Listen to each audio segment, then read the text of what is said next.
I'm curious to know how many dads we have out there today. If you're a dad, can you raise your hand?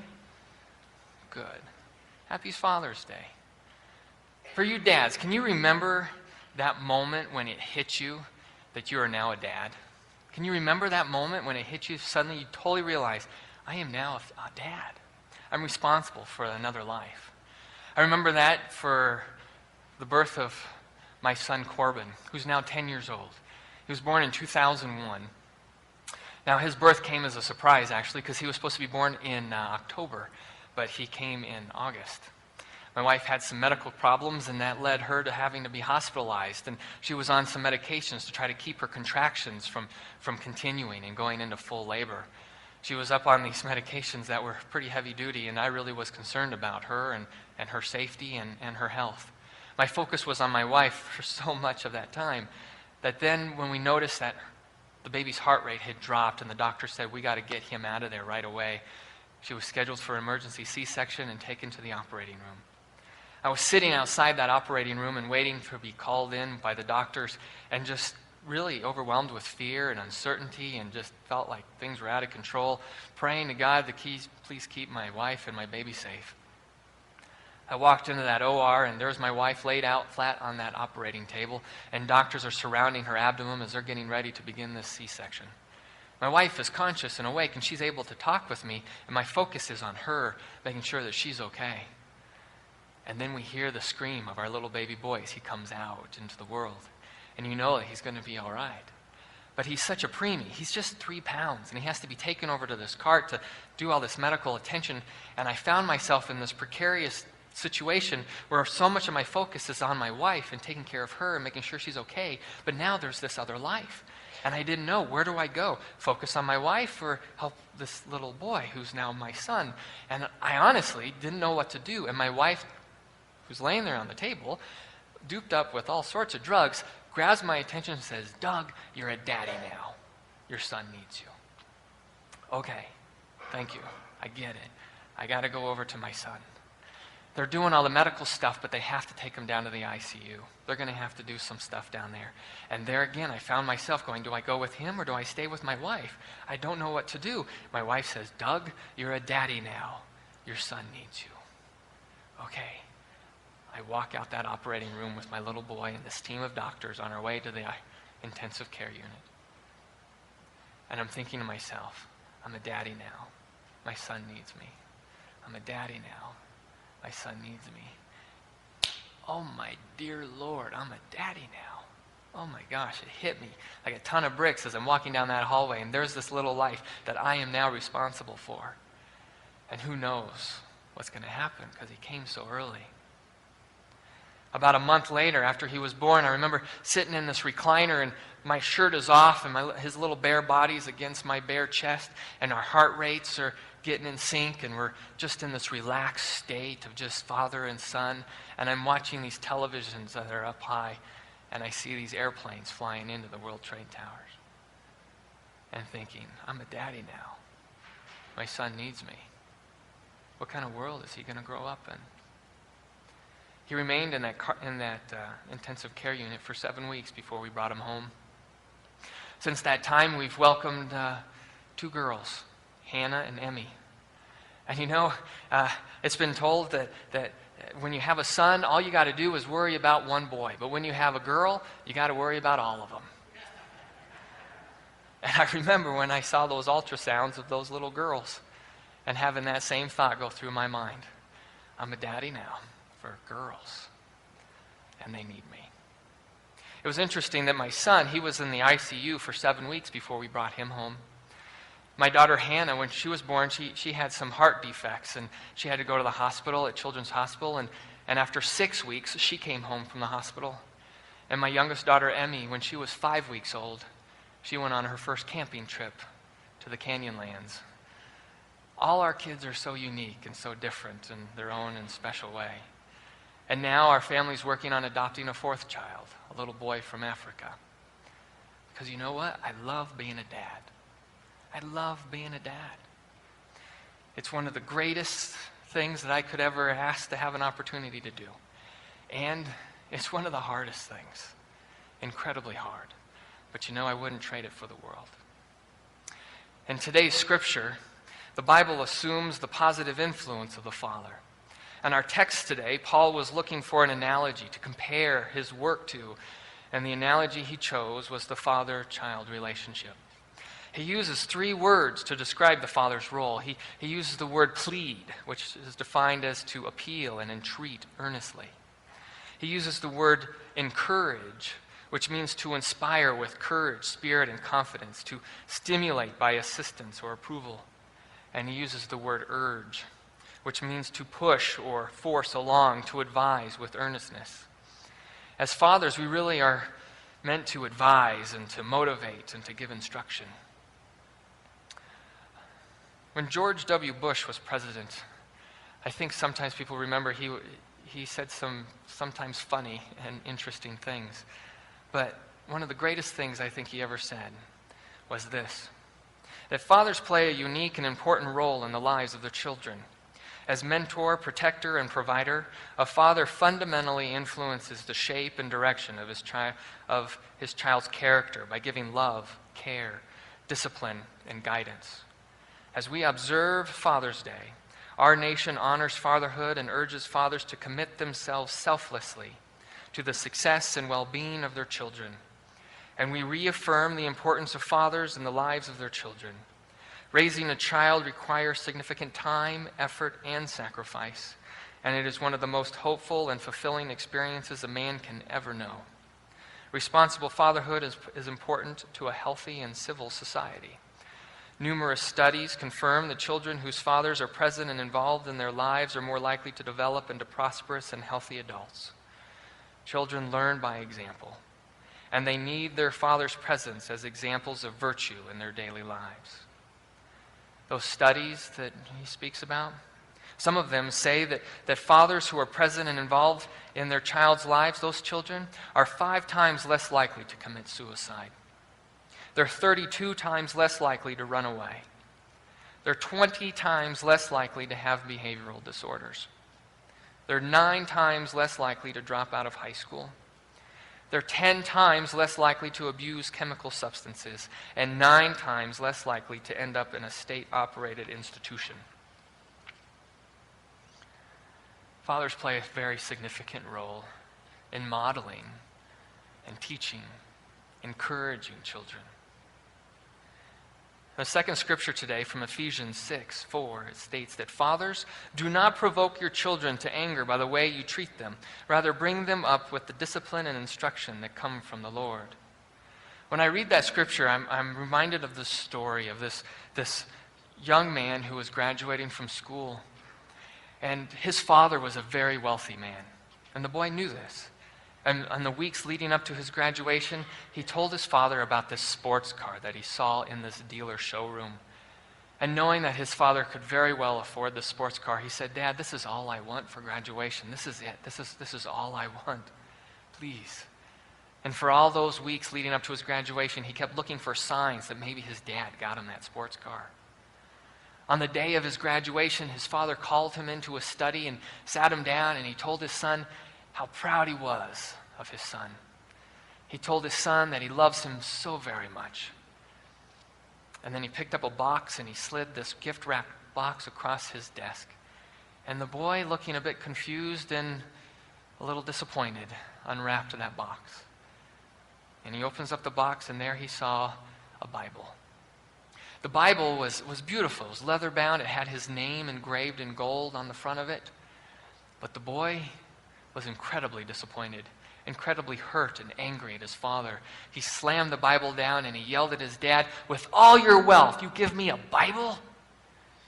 He stormed out of his father's study. He says, "I never want to speak to you again."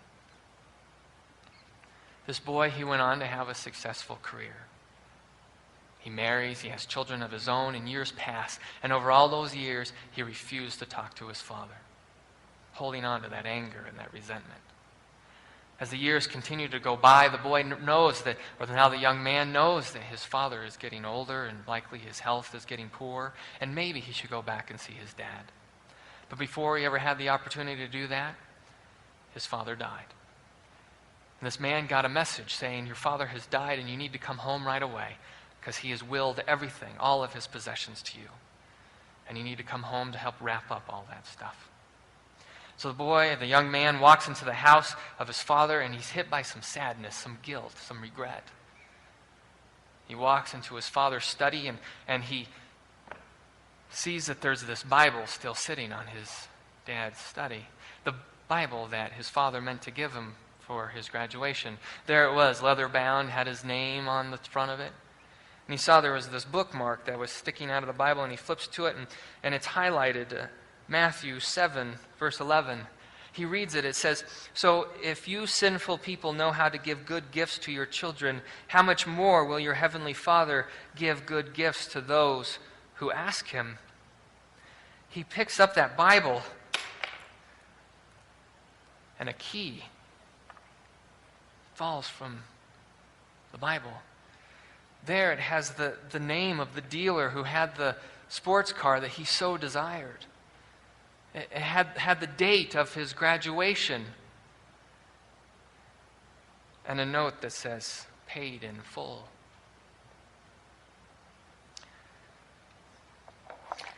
How often do we let our own desires get in the way of seeing the gifts of our fathers?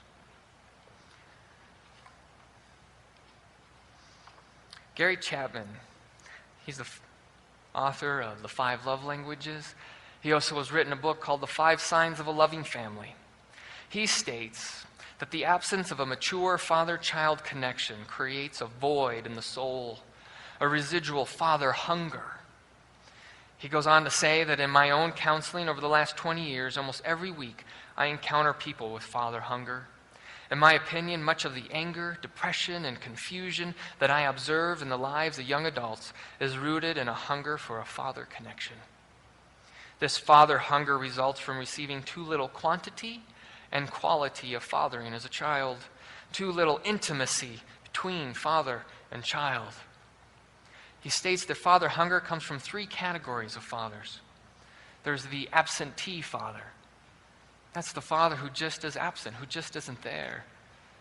Maybe that's through divorce, or perhaps the father has died, or in some cases the father just has left and abandoned the children.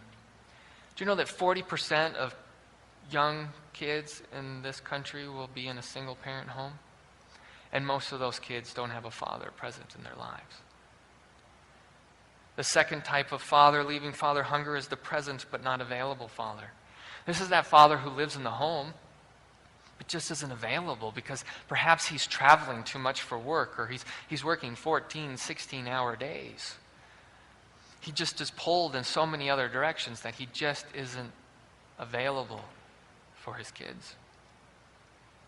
And then there is the father who is the helpless father.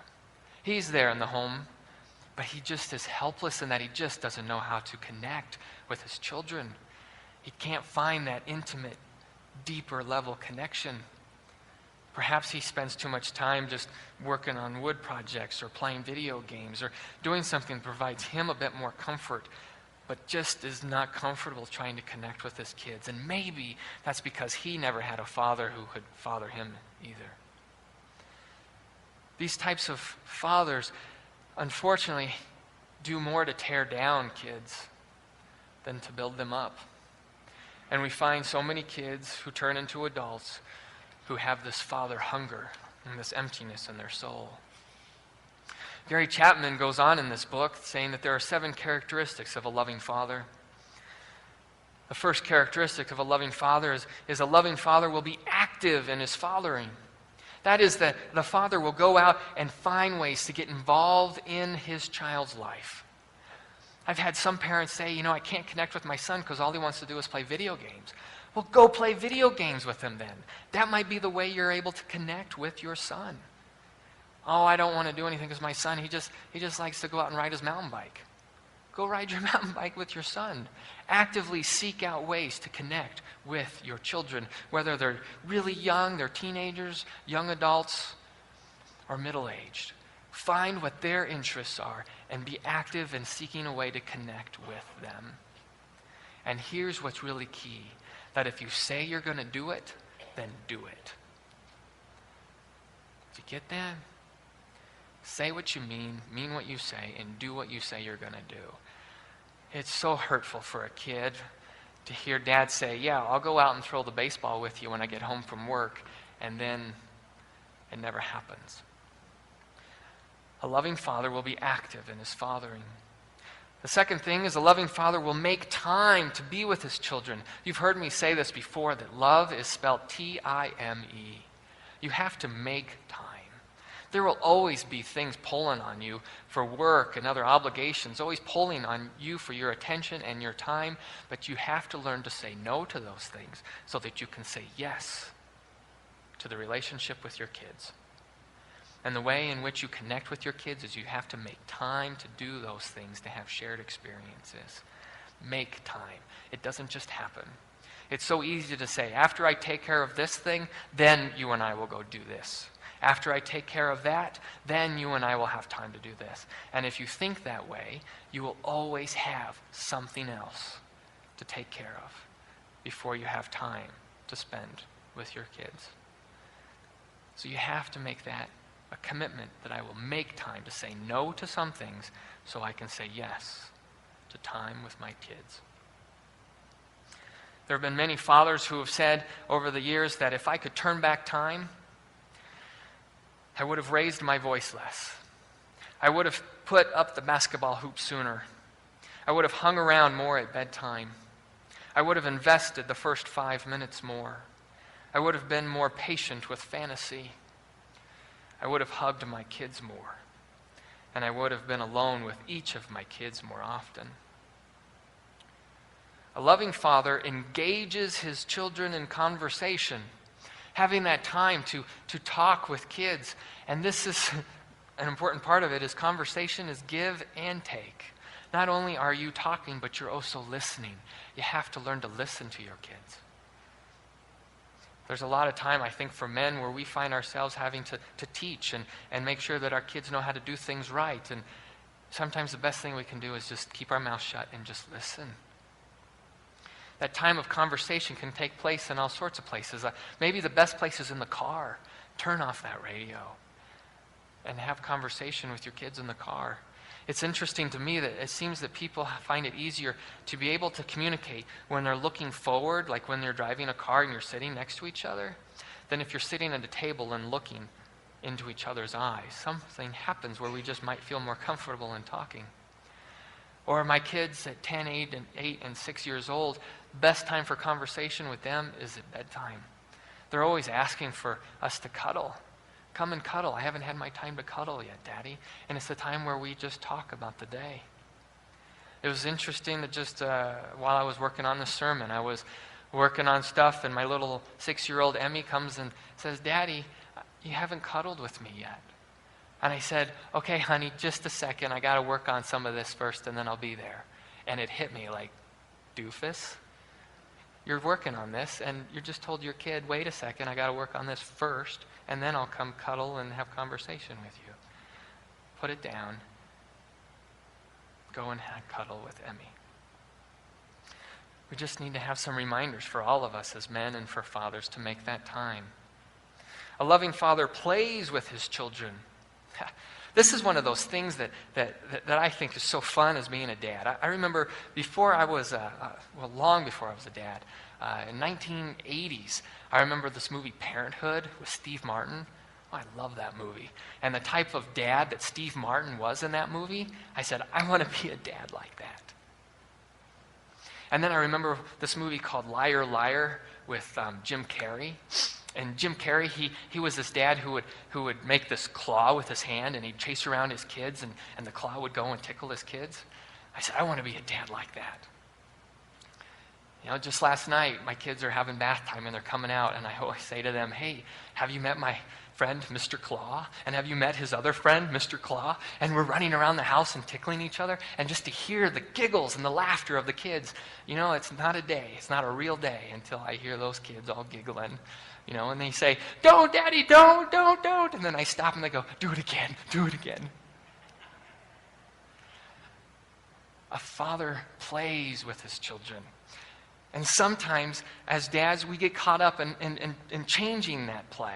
And that it becomes sometimes more like work. Like we want to teach our kids the right way to do something. If we're going out to shoot baskets or hit golf balls or whatever it is, we get caught up in maybe trying to make it about winning something or getting to that ultimate goal. And we lose the significance of being in the process of the play. For those of you who like to hike, imagine you want to hike a mountain. You want to get to the top of the mountain, and you've been looking forward to the hike, and you've been looking forward to this whole process, and you get there to the trailhead, and someone asks you where you're going, and you say, I'm going to the top of that mountain. And they say, okay, great. They throw you into a helicopter, and they fly you to the top of that mountain. Now, that might be cool. That might be kind of exciting, now that you're at the top of the mountain. But maybe you might feel like you missed something, because you didn't have the process of the hike, that journey of the hike, of getting to the top of that mountain. Maybe you'd have some disappointment. And that's what it's like for our kids. When they want to have some process with dad to play, and dad comes in and goes, great, I'll take you right there to our destination. And all they wanted was that process, that shared experience of playing. A loving father plays with his children. Now, the fifth one I think is so important, that a loving father teaches his values to his children. The values really can be anything. I try to engrave into my children the values of I say to my kids, do something today to make today a better day for someone else. Make today a better day for someone else. I'll tell my kids that Miller kids say, I can. And I hear that now. Yeah, this is hard, and Miller kids can do things that are hard. These are the values that they hear from their father in teaching. The values of helping other people. They also can see the values in which I live my life. That I teach the values not just by the things that I say, but by the things that I do. And by that, I mean, where do I invest my time? When my little girl Emmy says, Daddy, please come cuddle with me, and I say, okay, I got to take care of this first, and then I'll come to you, sort of the underlying message there is this is more important right now than you. So you have to figure out, how do I spend my time? One of the best pieces of advice I ever heard from another man was a man whose daughters are all grown and out of the house, and he says, Doug, date your daughters. Huh? Date your daughters. So I do. That means I take them out. I open up the door for them. I hold their hands as we're going on a walk up and down Main Street. I take them to a nice place for dinner. I make sure that they have my undivided attention. And I do that so that they know that I value them. I value her. Nothing else matters right now more than her. I want to make sure that she understands that she deserves to be treated right, because I am the first man that she will ever have in her life. And how I treat her will affect the way in which she expects other men in her life to treat her as well. I play a huge role in the lives of my daughters. So I date my daughters. I thought it was funny that my daughter Hannah was invited to go see a movie with a friend of hers who's a boy. And the mom took him to go see the movie, and then she brought them back afterwards, and she says, I couldn't believe it. Hannah kept telling my son that we're on a date and he needed to hold her hand. She's 7 years old and saying, we're on a date and you need to hold my hand. Date your daughters. How we spend our time emphasizes to our kids what matters to us. And when we spend our time with our children, lets us know that we value them. This really hit home for me in the movie Courageous. If you've ever seen that movie, it's a great one. If you haven't seen it and you're a man, I encourage you to see it anyway. You got to see it. There's this man in the movie who has his daughter who loves to dance. And she wants to dance with her dad. And she hears this song on the radio, and it's so moving for her that she needs to just go and dance in this park. And she asks her dad, Daddy, please dance with me. This just be here with me. And Dad says, oh no, honey, that's okay. I'll be happy to watch. You know, maybe you can relate to that, where you as yourself start thinking, well, what are people going to think if I'm out here dancing with my little girl in the park get caught up and maybe that would be awkward, or I'm just not comfortable with that, or I'm not a good enough dancer, and you get caught up in all your own stuff and forget about that this could be really meaningful to your little girl. So this one day, he just watches her dance in the park, and she's showing Daddy, this is my part and this is your part. And he's just watching and he's proud of her, but he doesn't participate with her. How meaningful that could be for her if he would just have the courage to step up and dance with his little girl.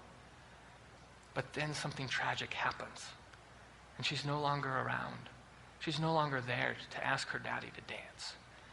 And he is hit with regret and sadness that he never showed his daughter that she matters to him enough to have the courage to dance with her in the park.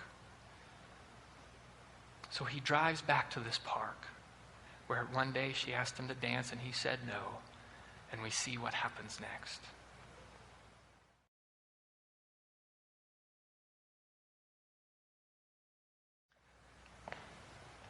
That just hits me. I don't want to be one of those dads who says, will you tell her I did my side of the dance? Because I want to be the dad who did his side of the dance with her, so that she knows that she means more to me than any embarrassment that I might have or any uncertainty that I might have about myself as a dancer, that she means so much to me that, yes, I will dance with you in the park. We teach our kids our values based on how we spend our time. A loving father also provides for and protects his children. That is the most basic thing a dad can do. There are so many men who think that that's the only thing they need to do as a dad. That is the most basic thing to do as a dad, is to provide for and protect your children. Kids need so much more than that. And I know that today's day and age, things are changing where even the mom is the one who's providing for the family and is out working, and dad is staying home with the kids. And that is great, because that also gives kids an opportunity to connect with dads and perhaps a deeper, more meaningful level as well. That you are still providing for and protecting your kids if you're a stay-at-home dad. That is the most basic thing we do as fathers. And a loving father loves his children unconditionally. Every child needs to hear these words: that I will do everything in my power to see that you succeed, and I will not reject you if you don't live up to my expectations. That I may need to discipline you if it seems to be necessary, but because of my love for you, I will never reject you. You know, every kid needs to hear that. All of us need to hear that. That I will never reject you. That I love you unconditionally. The psychiatrist Dr. James Schaller states that our fathers are carried around inside us long after they are dead. We continue to model them, dialogue with them, and listen to them. Many of us continue to mirror the image of ourselves that our fathers have written on our souls. What's sad, though, is that what's written on our souls isn't always positive, isn't always great. You know, I meet several people who come to me in my practice to talk about some sadness, some regret, some hurt that they have on their heart. I'm reminded of a woman who's a professional who does very well in her career and is admired by her peers and seems to be a wonderful mother, but says that she has just this deep-seated sadness of herself of not being good enough. Of not being good enough. And in the time that we spent talking with one another, it became very clear that that fear, that feeling of not being good enough came from messages that she heard from her experiences with her father. That I thought it was interesting that it was the things that he said to her and the things that he did with her that led her to feel so insecure about herself. But here's what's even more important, is that the things that he didn't say to her and the things he didn't do with her that even left her feeling hurt and not good enough. That men, we seem to lack this ability to speak the need of kids at this deeper, more intimate level. And if you've been that child who feels that, maybe your dad wasn't able to meet your need there. If you're a child and you feel that, maybe your dad isn't able to meet your need there. And for us as men and for fathers, I think we got to learn to connect with others at a more meaningful, deeper level. So how are men supposed to behave? There seems to be this struggle, though, that I notice that men are encouraged to be more of this strong man, stoic, who shows no emotion and is infallible. And then sometimes there's this pull for being more of this sensitive guy. Maybe it's somewhere in the middle here. But it's almost enough to make your head spin, because how is a man supposed to act?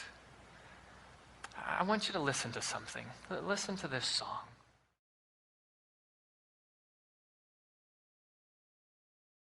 It's a song by Tim McGraw. I don't know why they say grown men don't cry.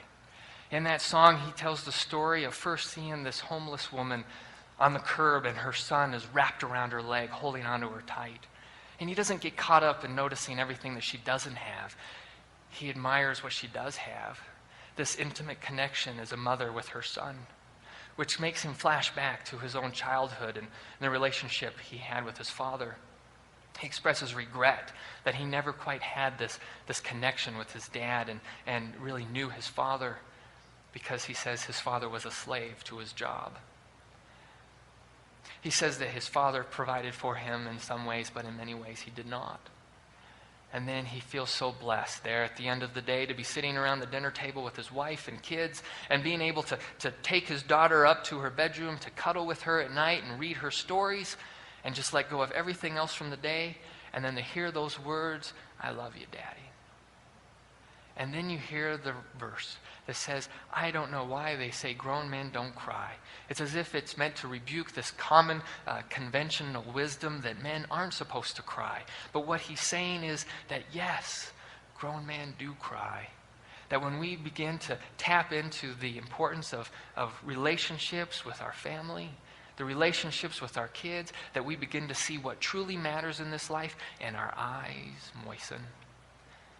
That men who cry, it's not a sign of weakness. That it's an indication of a man who understands what's truly important in this life. So here, guys, the guys that are in here today, this part, I'm talking to you. Think about every single time you do something with guys, whenever I get together with guys, isn't it true that there seems to be some level of competition in everything that we do? There always seems to be some level of competition. It's like, I'm not going to show any kink in my armor. We never want to show weakness around the other guys we're doing things with. Think about the kids that you played with as a boy. I can remember as a young boy, I had Troy and Casey and Garth and Toby, and we ran around the neighborhood, and we got in all sorts of fun and all sorts of trouble, and we learned how to interact with one another and solve conflicts, maybe sometimes in less functional ways than others. Then those relationships, they grow and change as we moved into our teenage years, and those friendships, though, helped us migrate through sort of the drama of teenage years. And then I had friendships with young men in college, which really helped me become to identify who I was as a man and help me pursue the career I was going to have. And then think if it's true for you or not, but it seems like once we were done with school, things change. We get caught up in our careers, and for many of us, we marry and get into a relationship with one person that's a very important and valuable relationship to help us in our lives and through our development, but there is also some risk in that. Because did you know that the average woman has 6 friends and the average man has 1? And it's usually our wives. And if we lose her, we're up a creek. Really.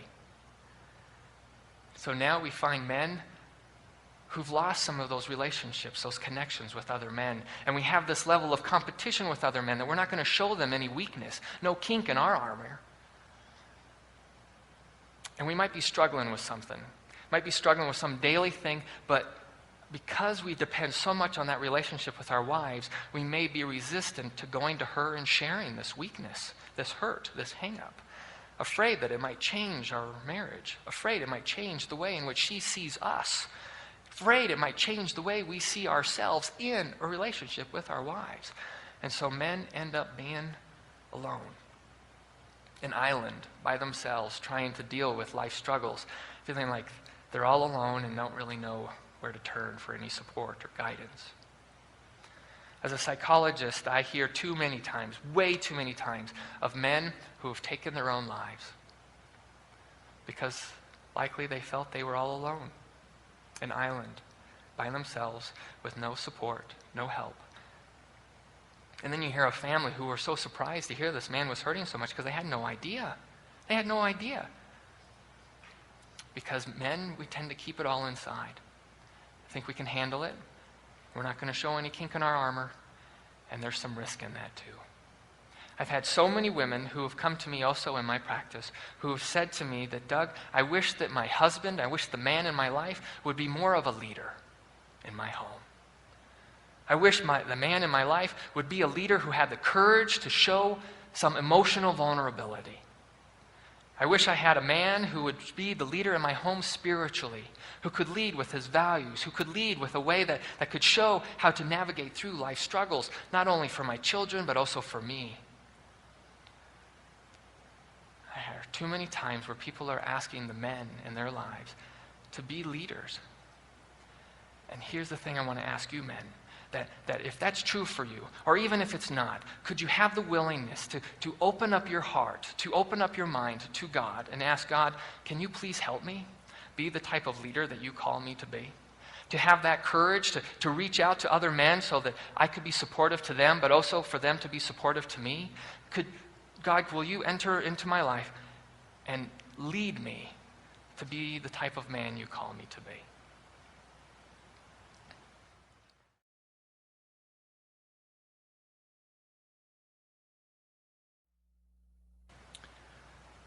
If you're a man in this room, could you pray to God to please lead me? Because I can't do this alone. One of the things I love to do is to climb a mountain, especially with other men and their kids. Because I've learned that it's a lot easier to do this when I've got other men. It's very difficult to do it when I'm all alone. Last summer I did engineer with 3 dads and 5 kids. And all that climb, we noticed that it changed as we began. We began in tree line, and you get up above tree line. There's parts of it that's much easier than others. Some of it pretty difficult. The view changes along the way, and there's times where we found each other as fathers encouraging each other's kids.